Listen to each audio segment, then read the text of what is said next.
Halo teman-teman, gue pengen berbagi pengalaman. Jadi sudah 2 bulan ini gue terkena Bell's palsy. Dikarenakan gue harus tetap niup saksofon. Gue udah berusaha mencari pengganti tapi gak bisa. Akhirnya gue lem bibir gue dengan power glue.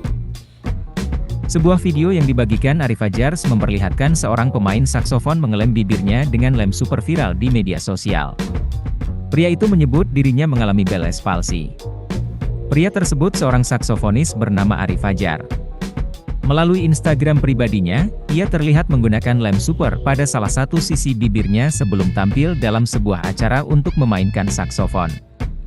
Meski berbahaya, hal itu terpaksa dilakukannya lantaran dia tidak mendapat pengganti pemain saksofon untuk mengisi acara tersebut.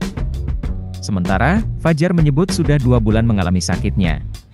Padahal sebagai seorang saksofonis, Fajar menggunakan mulutnya untuk meniup saksofon.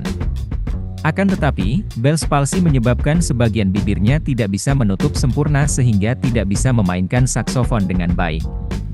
Walaupun begitu, Fajar mengingatkan untuk tidak meniru apa yang dilakukannya. Dia juga mengatakan bagi para penderita Bell's palsy untuk bersabar karena penyakit itu menurutnya akan sembuh.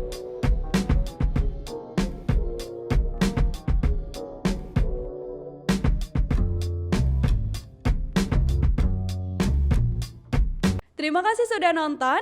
Jangan lupa like, subscribe, dan share ya.